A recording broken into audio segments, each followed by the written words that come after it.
Yeah, hi there. In these comments, I'm going to use your initials for privacy purposes. These comments are for S.A. And my friend, no doubt, yours, the last essay that I just read, it took me about 5 days. I read about 35 different essays. And out of the level 5 group, I think this is actually the best written essay of the whole class, and I'm going to tell you why. First of all, you have a very clear organization with a sharply focused thesis where you say, I support the latter point of view for 3 main reasons. It will save us time and money, grow businesses. You want to say they're in the neighborhood and make the neighborhood safer. So you're very focused, and guess what? You deliver. In each of the body paragraphs, 2, 3, and 4, your topic sentences restate the key points you had in your thesis. And you give appropriate supporting detail for those ideas. In addition, you have very good control of your grammar and your vocabulary use. Not a lot of problems. Now, I'm going to point out a few minor issues right now from each paragraph, but keep in mind that you have very good control, I think, of your grammar and your language. You have in the beginning, you say, there is no cast of a doubt that movies, I would probably just say this, there is no doubt that movies are a huge part of entertainment. Now in the second line, to avoid this sentence formation error, after the word harmful, put a semicolon there instead of the comma. That way you can join those 2 independent clauses together.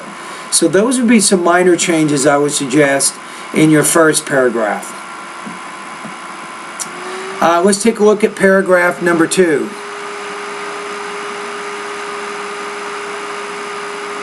There's only really one problem there. You say $7 movie because dollar is an adjective. Just say $7 movie.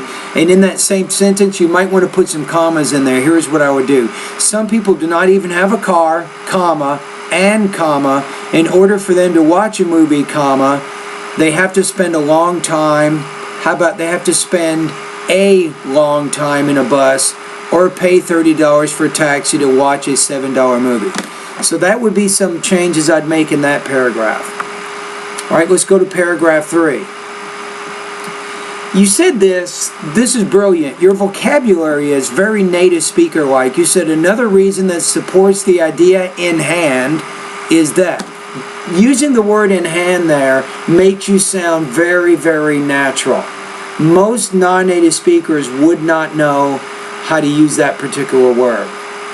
Now your next problem, sentence formation, would be, if you go down 3 lines, after the word neighborhood you say having an attraction such as a movie theater, put brings more people to the neighborhood, semicolon, and then after the word therefore put a comma instead of the semicolon. That would be a change that I'd recommend there. In your 4th paragraph, you have having a movie theater near, I would put a person's house will make the neighborhood much safer. So you just have to put that a in there. That's really the only problem there. In the final paragraph, no problems. No, maybe one thing. You want to say having a movie theater in your neighborhood will save you time and money. Excuse me.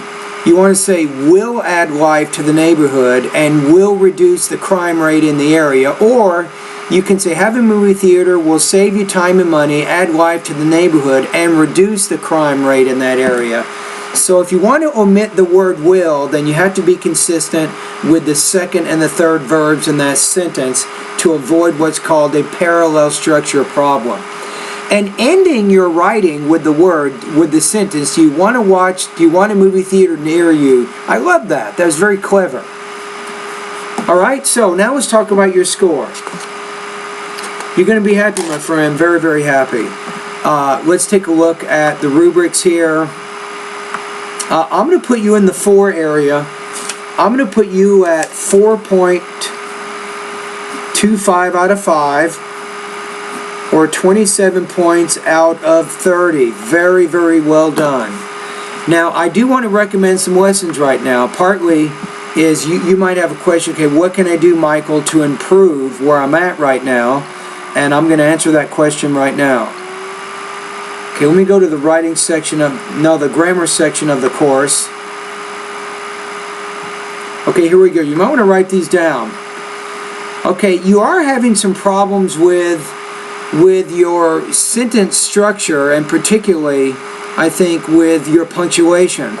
So I'd like you to take a look at lesson number 3, when to use commas. It'll also talk about when not to use them. Go through that lesson.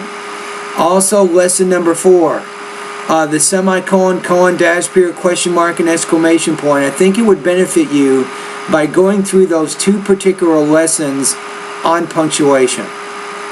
I think that's it. And you're in good shape. Now, what does this mean for the grade in our class? So 4.25 is going to put you at 91% out of 100 on this particular practice test. So very nicely done.